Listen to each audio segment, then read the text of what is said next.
الذي هدانا لهذا وما كنا لنهتدي لولا أن هدانا الله أشهد أن لا إله إلا الله وحده لا شريك له وأشهد أن محمدا عبده ورسوله أما بعد.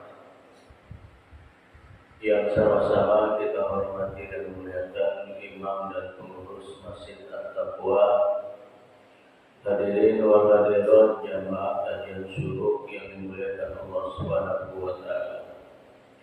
Kita memuji Allah Subhanahu wa taala atas segala karunia, nikmat, hidayah dan taufiknya, sehingga langkah kaki kita begitu ringan, begitu mudah, begitu lapang untuk diayunkan menghadiri salat subuh berjamaah di masjid dan dilanjutkan dengan kajian syuruk, kajian tafsir surah Al-Baqarah. Salawat dan salam semoga senantiasa tercurah kepada Rasul junjungan kita Nabi Agung Muhammad sallallahu alaihi wasallam sebagai kedua hasanah kita di dalam hidup dan kehidupan ini. Jamaah sekalian, kita lanjutkan tafsir kita dari ayat 67 sampai 73.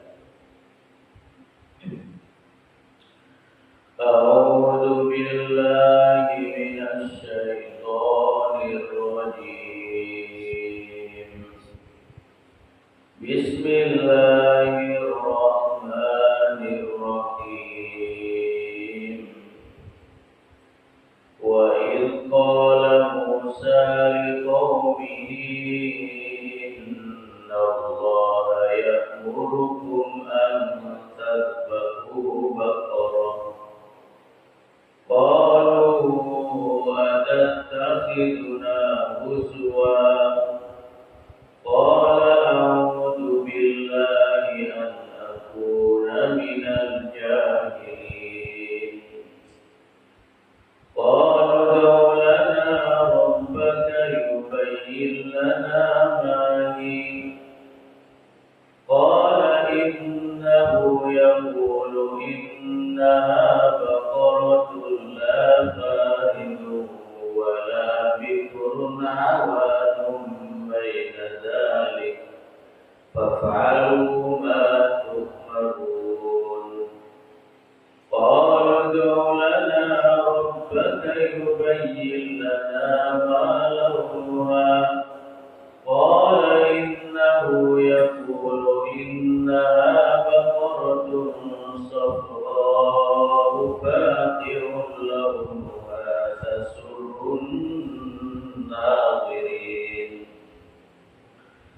Qalu ud'u lana rabbaka yubayyin lana ma hiya innal baqarata tashabaha 'alaina wa inna insya'allahu lamuhtadun. Qala innahu yaqulu innaha baqaratun la talulu tuthirul arda wa la tasqil arda musallamatun la syiyata fiha. Qalu al-ana ji'ta bil haqqi fadhabahuha wa ma kanu yaf'alun.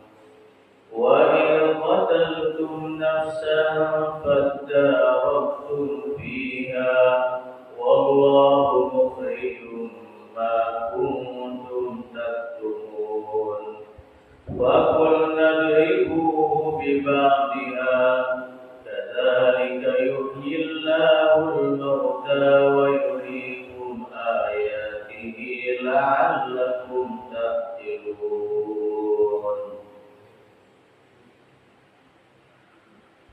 Wa idh qala Musa liqaumihi. Dan ingatlah ketika Musa berkata kepada kaumnya Bani Israel. Bani itu artinya keturunan, Israel Israel adalah Nabi Yakub alaihissalam. Jadi Bani Israel itu adalah anak keturunan dari Nabi Yakub alaihissalam.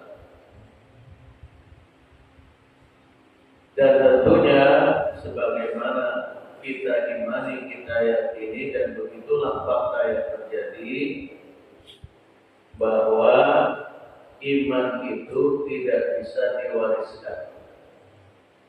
Artinya tidak karena memiliki orang tua soleh kemudian anak keturunannya menjadi soleh, tidak. Dan iman itu tidak bisa ditukar dengan lembaran bergambar Soekarno-Hatta seberapapun besar.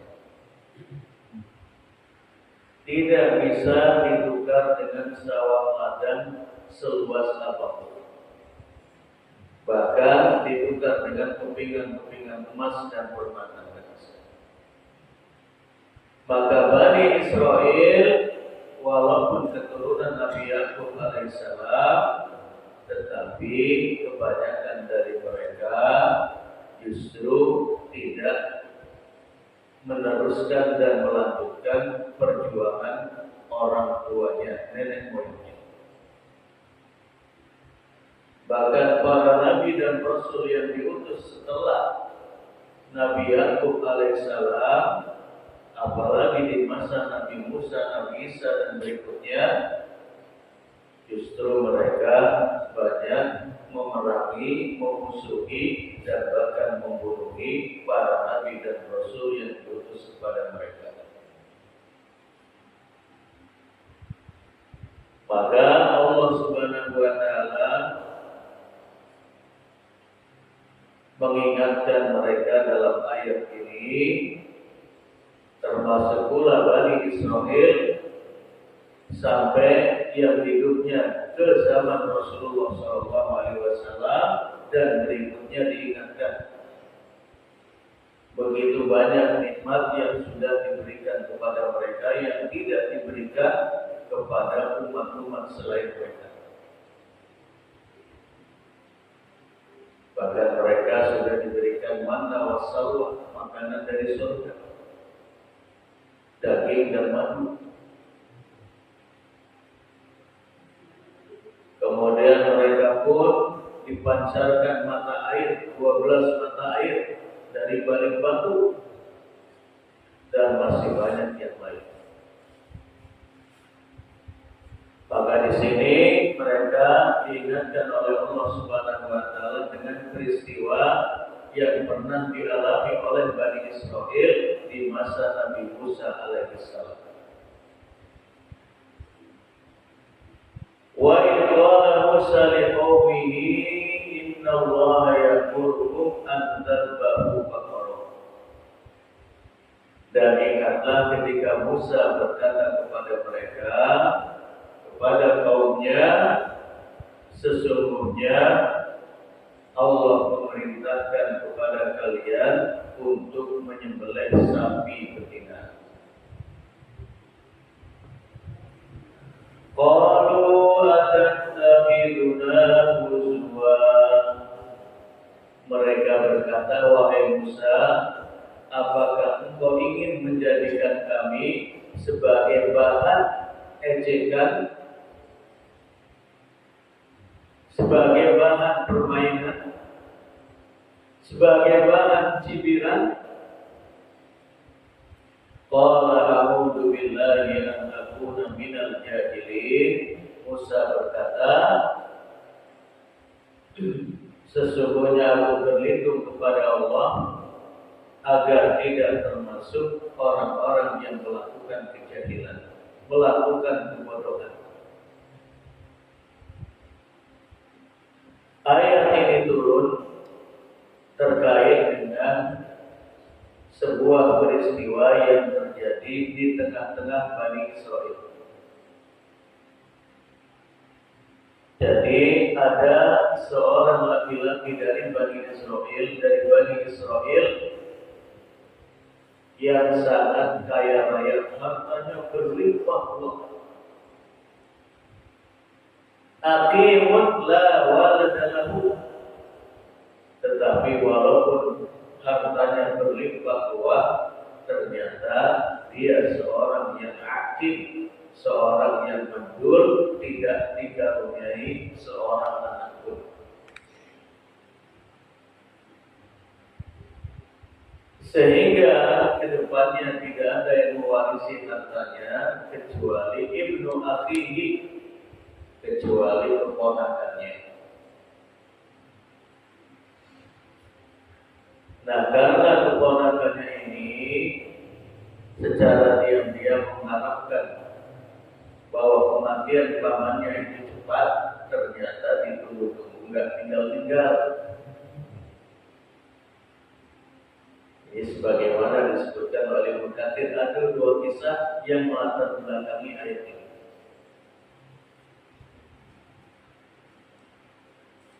Kemudian apa yang dilakukan oleh keponakan ini? Dia merancang sebuah pembunuhan.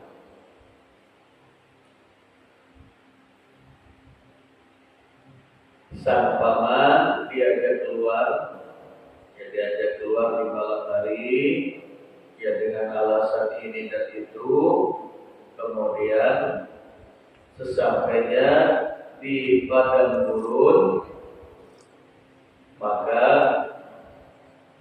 sang keponakan ini dibunuh pamannya. Setelah dibunuh, maka jasad dari sang paman, mayat dari sang paman ini diletakkan di depan pintu rumah desa sebelah. Jadi diletakkan di depan pintu rumah salah seorang penduduk di kampung sebelah yang juga Bani Israel. Jadi Bani Israel itu ada perkampungan. Masing-masing memiliki kepala suku.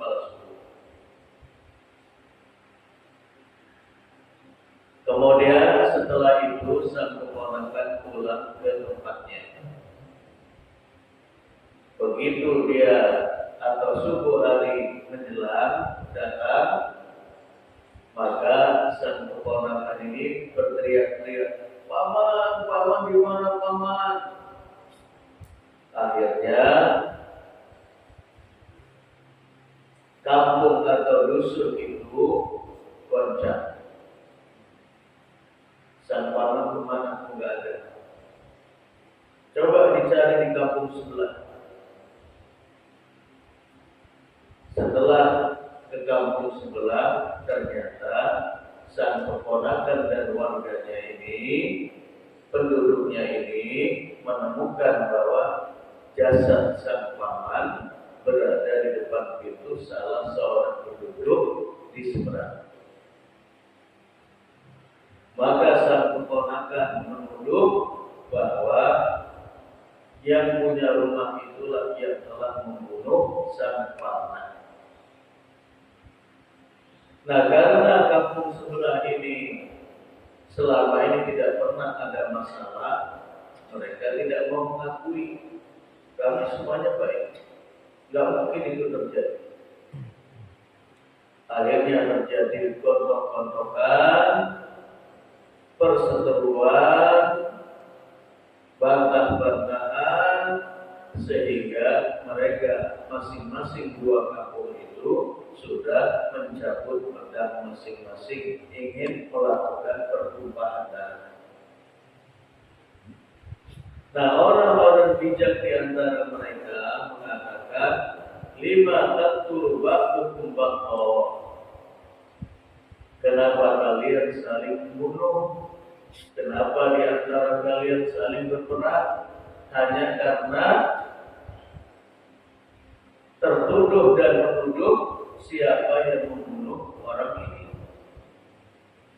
Wa fina Rasulullah Musa, bukankah di tengah-tengah kita ini masih ada seorang Rasul yang bisa kita jadikan sebagai acuan, yaitu Musa alaihissalam. Akhirnya pemuka-pemuka suku mendatangi Nabi Musa alaihissalam seraya menceritakan begini-begini, maka mereka berkata, man yaqtulu aw man qatala hada ya Musa. Siapa kira-kira yang telah membunuh si fulan ini ya Musa? Maka turunlah ayat, wa in qala Musa liqaumihi inna Allaha ya'murukum an tadhbahu baqarah. Sesungguhnya Allah memerintahkan kalian untuk menyembelih sapi betina. Jadi antara pertanyaan dan jawaban secara zahir gak nyambung. Mereka bertanya siapa yang telah membunuh sang paman atau laki-laki yang kaya raya itu, tapi Allah memerintahkan kepada Bani Israel untuk menyembelih sapi betina. Sehingga mereka mengatakan qalu atattakhiduna huzwa. Mereka berkata, ya Musa, apakah engkau ingin menjadikan kami sebagai bahan lelucon, bahan persendal gurauan, sebagai bahan ejekan, bahan permainan? Kami bertanya kepada engkau ya Musa, siapa yang telah membunuh orang ini? Tapi malah kau memerintahkan kami kepada satu perintah yang tidak ada jawabannya. Dia tidak nyambung jawaban dengan pertanyaan. Qala a'udzu billahi an akuna minal jahilin. Musa menjawab, aku berlindung kepada Allah, mudah-mudahan tidak termasuk golongan orang-orang yang melakukan kebodohan. Artinya,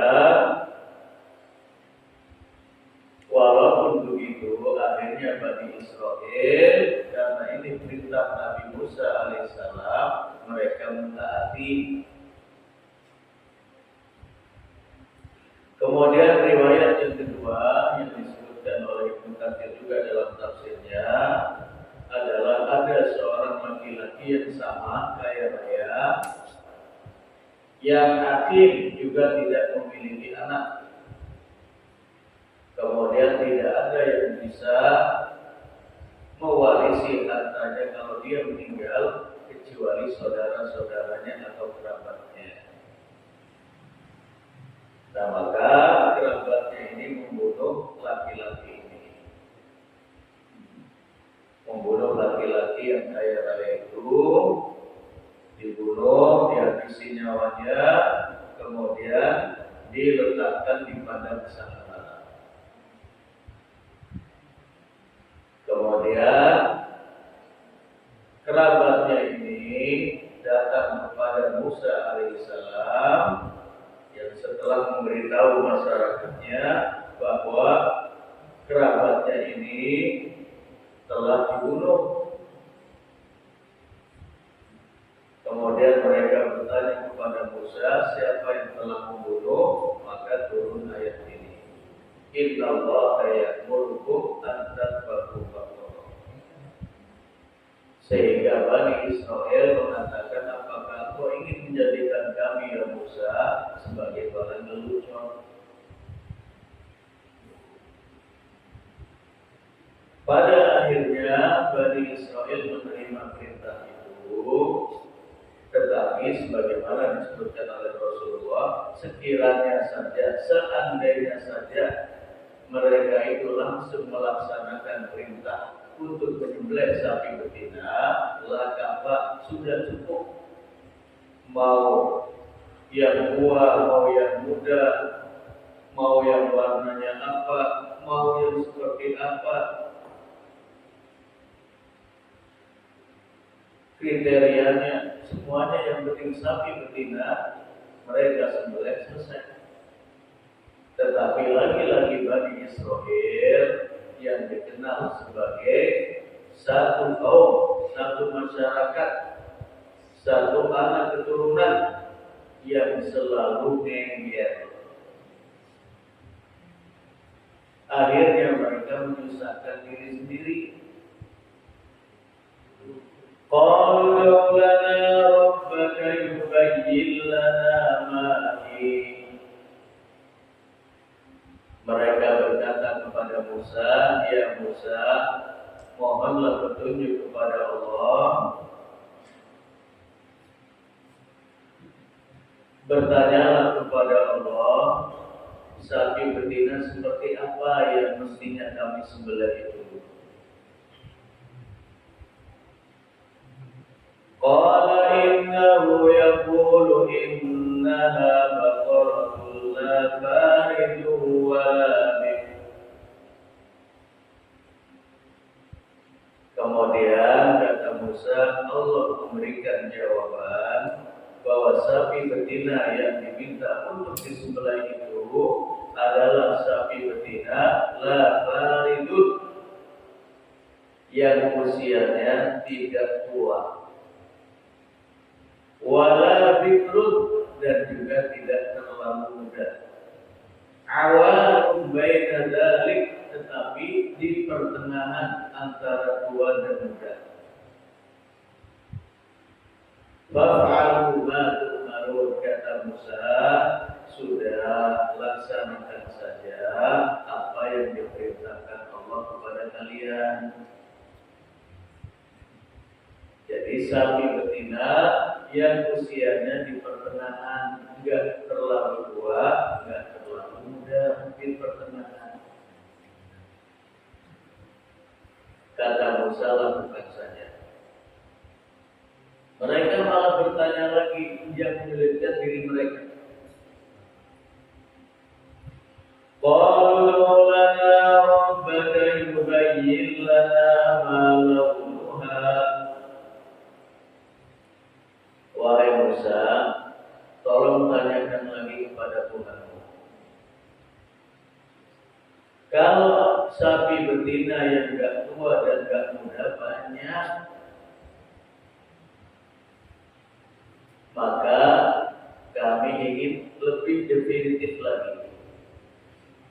Yang kayak apa yang dimaui oleh Allah untuk kami sembelih itu? Apa warnanya sapinya itu? Apa warna sapi betina yang harus kami sembelih? Oke, umurnya enggak terlalu tua, enggak terlalu muda, tapi warnanya apa? Qala innahu yaqulu innaha baqaratun safra. Allah memerintahkan kepada kalian untuk menyembelih sapi betina yang berwarna kuning keemasan. Tasurrun nadirin, yang sangat nikmat untuk dipandang mata. Nanti kita hikmahnya kenapa kok warnanya kuning-kuning emas, nanti kita jelaskan. Ternyata enggak cukup, enggak berhenti mereka sampai di situ. Qalu lana rabbaka yubayyin lana ma hi. Innal baqara tashabaha alaina wa inna insya'allahu lamuhtadun. Wahai Musa, tanyakan lagi kepada Tuhanmu.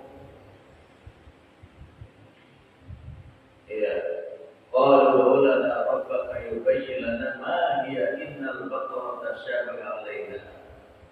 Kalau sapi betina yang kami sembelih itu tidak terlalu tua, tidak terlalu muda, dan warnanya kuning-kuningan emas, itu banyak.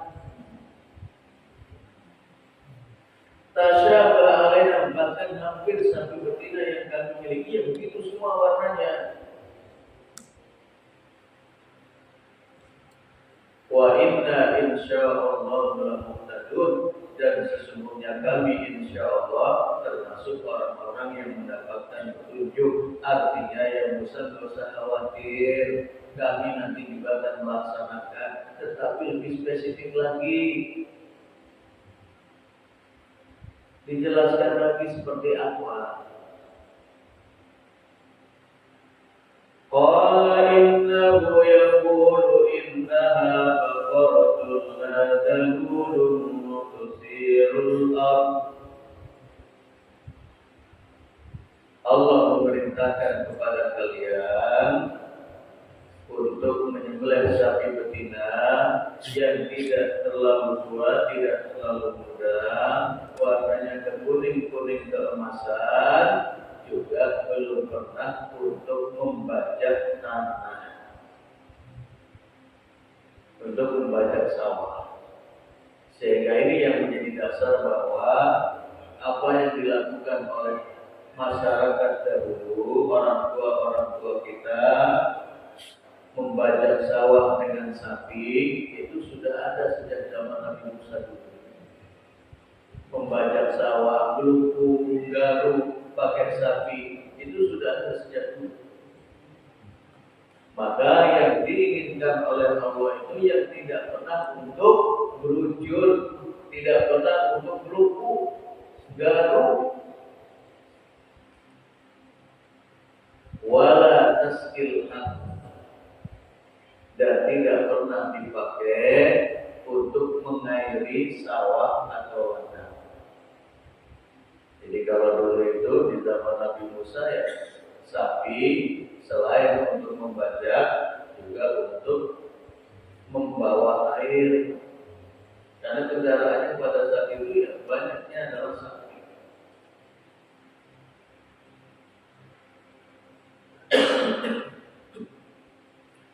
Musallamatul la syai'a fiha.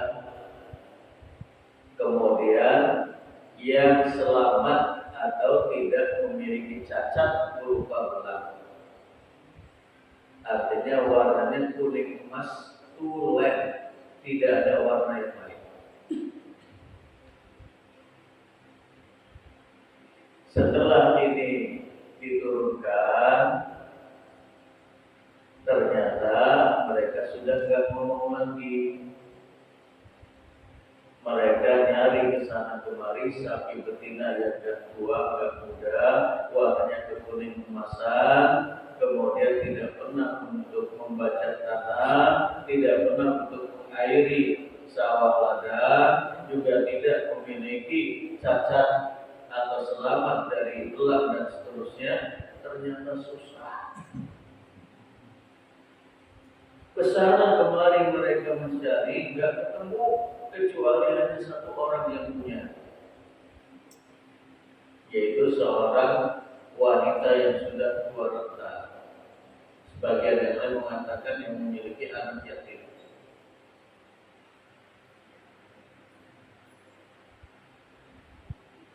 Begitu mereka mengatakan kepada ibu itu, kata sang ibu, nggak kami jual, karena kami hanya punya sapi betina ini, gak ada yang lain, dan itu sebagai sumber penghidupan bagi kami, gak ada yang lain, gak mungkin kami jual. Akhirnya mereka mengatakan atau meminta pertolongan kepada Nabi Musa untuk berbicara dengan sang ibu. Kata sang ibu, sebenarnya wahai Nabi Allah, kami tidak ingin menjual harta yang menjadi sumber kehidupan bagi kami, yaitu sapi betina ini. Tetapi karena engkau yang minta, kami bolehkan.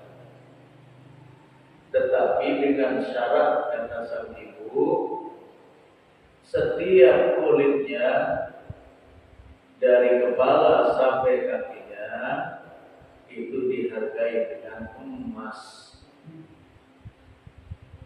Kulitnya, ya setebal kulit sapi itu, dari kepala sampai kakinya itu dihargai dengan lempengan emas. Akhirnya Bani Israel diurang. Ya namanya emas gak main-main, harganya dari dulu ya mahal namanya emas. Gak hanya di zaman sekarang. Dikumpulkan dari sekian banyak Bani Israel, baru terkumpul dihargai sekian-sekian. Setelah didapat, fadzabahuha wa ma kanu yaf'alun.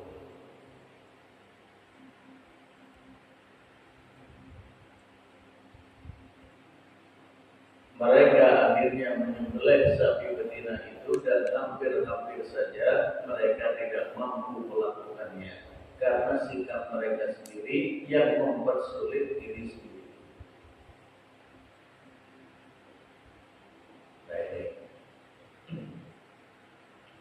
Nah, maka terkait dengan ini kelonggaran-kelonggaran yang Allah berikan itu dimana salah satunya adalah kita ambil seperti misalnya sedang mengadakan safar di bulan Ramadan, itu kita boleh berbuka, ada rukhsah untuk berbuka kalau kita merasakan kesulitan-kesulitan. Diambil.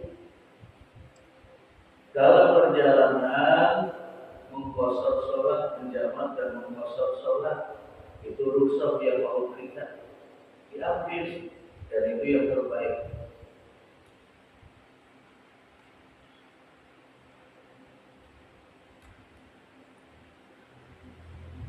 Jamaah sekalian yang dirahmati Allah Subhanahu wa taala, akhirnya mereka menyembelih sapi betina dengan kriteria tersebut di atas, tetapi setelah mereka mencarinya dengan susah payah dan mengeluarkan biaya yang tidak sedikit.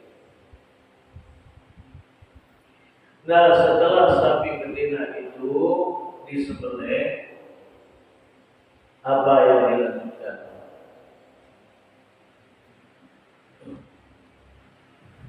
Wa in qataltum nafsan fadarabtum fiha, dan ingatlah wahai Bani Israel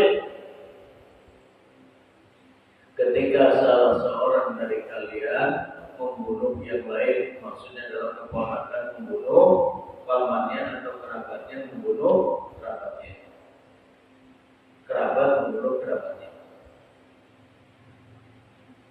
Pada waktu biha, maka kalian saling bergontok-gontokan, saling menuduh siapa yang telah membunuh si fulan. Wallahu mukhrijum ma kuntum taktumun, dan Allah membuka tabir apa yang kalian rahasiakan. Faqulna daribuhu biba'dihha, kami perintahkan kepada mereka, ambillah sebagian tubuh sapi betina itu. Sebagian latar menyebutkan yang diambil adalah fahidah. Apa itu? Pahanya. Kemudian faqulna dribuhu biba'dihha. Setelah diambil pahanya, kemudian Allah memerintahkan dengan paha itu dipukulkan kepada si mayit. Jadi Musa memerintahkan pukulkan paha sapi betina itu ke tubuh si mayit. Setelah dipukulkan dengan izin Allah Subhanahu wa taala, sang paman itu lagi duduk dia. Ditanya, "Man qatala?" Siapa yang telah membunuhmu? Maka sang paman melihat kanan, depan, kiri. Setelah melihat ada keponakannya di depannya, "Hadzal ladzi qatalani." Tuhanku inilah yang telah membunuhku. Setelah itu sang paman tidur lagi melanjutkan kematiannya. Allah hidupkan sang paman hanya untuk memberikan petunjuk siapa yang telah membunuhnya. Maka harapan sang keponakan mewarisi seluruh harta pamannya menjadi fata morgana. Dan sejak saat itu hukum berlaku bahwa bagi pembunuh tidak mendapatkan warisan yang dibunuh. Nah itu. Nah ini asal keponakan baru diberikan hukuman oleh Nabi Musa karena kesalahannya, kemudian harapannya mewarisi seluruh harta pamannya menjadi ambiya. Nah maka kisah ini memberikan banyak faedah. Di antaranya yang pertama, ayat-ayat yang baru saja kita tafsirkan itu menjadi dasar, menjadi dalil bagaimana mentalitas Bani Israel sejak zaman dahulu. Pada satu sisi kritis, tetapi pada satu sisi yang lain itu menyulitkan diri sendiri. Seandainya mereka melaksanakan saja apa yang diperintahkan kepada mereka, menyembelih sapi betina, sangat mudah itu, nggak perlu mengeluarkan biaya besar, nggak perlu repot-repot mencari ke dusun-dusun kemana-mana, nggak perlu, karena hampir di semua rumah-rumah mereka ada sapi betina. Tapi begitulah mentalitas mereka ngeyer. Hatta dengan Nabi mereka, dengan Rasul mereka, yaitu Musa alaihissalam. Kemudian faedah yang kedua, ayat ini, ayat-ayat yang baru saja kita tafsirkan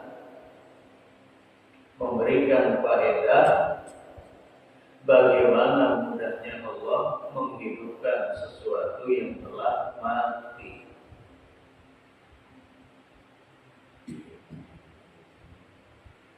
Dan prosesnya panjang, ini itu intinya Allah ingin memperlihatkan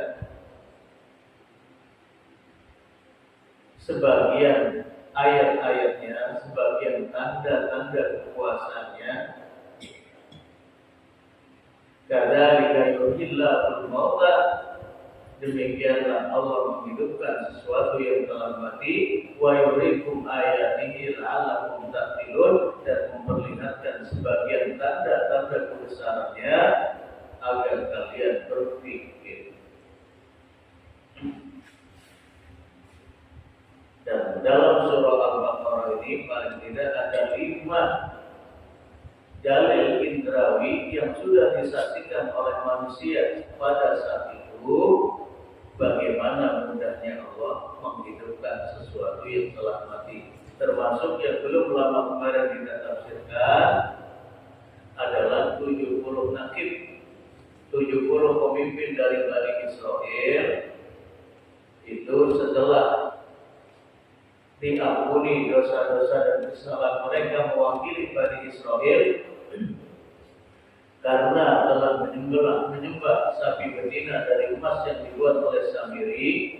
Kemudian mereka perwakilan dari Bani Israel dibawa oleh Nabi Musa ke Bukit Tursina, mohon ampun kepada Allah dan taubatnya diterima. Begitu di tengah jalan ketika mereka pulang, mereka mengatakan kepada Musa, lan nu'mina laka hatta narallaha jahrah. Wahai Musa, kami tidak akan lagi beriman kepadamu kecuali kalau kami melihat Allah secara nyata dengan mata kepala. Kemudian Allah matikan mereka satu persatu. Kemudian Nabi Musa menangis, "Ya Allah, apa yang aku katakan kepada Bani Israel kalau Engkau telah mematikan orang-orang yang terbaik dari mereka." Kemudian Allah hidupkan mereka kembali satu persatu. Terus ini yang kedua, bagaimana mudahnya Allah menghidupkan sesuatu yang telah mati, dan Allah menghidupkan manusia yang telah meninggal. Itu banyak dialami oleh Bani Israel. Jadi sekarang jangan kita tiru begitu. Ada yang meninggal, nanti kita anggap dia baik, kemudian kita nyembelih sapi, kemudian ngambil pahanya ditumbuk. Yang nggak hidup lah. Itu hanya ada pada zaman Nabi Musa. Di zaman Rasulullah belum terjadi. Jadi yang kedua, Allah memperlihatkan di antara tanda-tanda kebesarannya adalah bagaimana mudahnya Allah menghidupkan sesuatu yang telah mati dengan kehendaknya. Kun fayakun. Kemudian yang ketiga,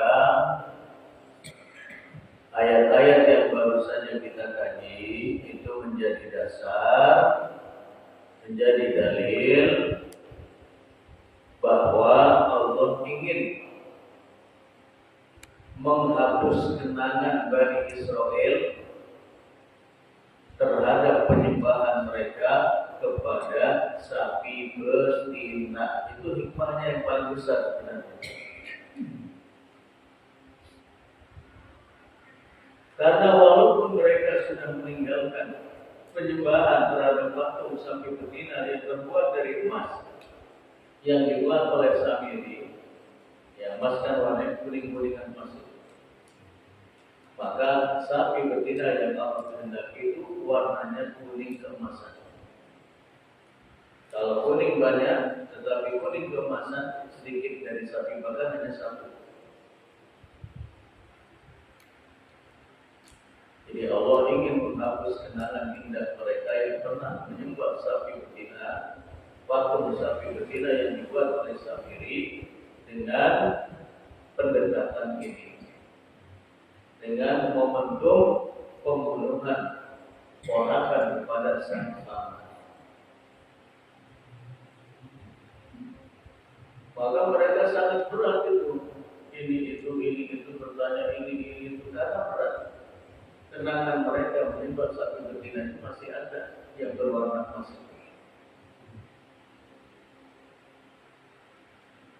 Ya jangankan Bani Israel pada saat itu, sekarang saja kalau di India segala macam itu sapi itu masih diagung-agungkan.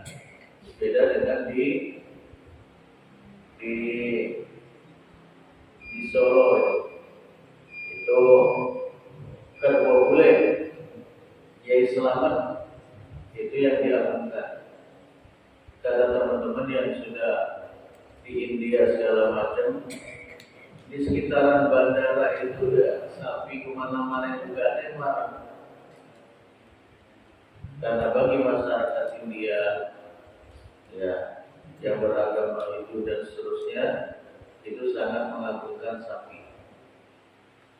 Di seolah-olah mencederai atau melukai sapi itu aib bagi mereka. Mereka khawatir terjadi mara bahaya dan seterusnya kualat. Apalagi Bani Israel yang sudah menyembah sapi betina yang terbuat dari emas. Setelah Nabi Musa meninggalkan mereka selama 40 malam.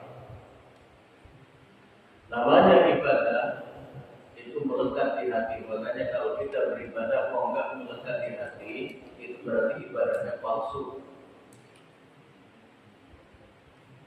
Nah, Bani Israel, Allah ingin menjauhkan mereka dari kenangan kepada sapi betina dengan cara ini. Itu hikmah yang terbesar. Menghapus kenangan Bani Israel atas penyembahan mereka yang pernah mereka lakukan terhadap patung sapi betina yang terbuat dari emas yang dibuat oleh As-Samiri. Baik jamaah sekalian yang dirahmati Allah Subhanahu wa taala, itulah tadi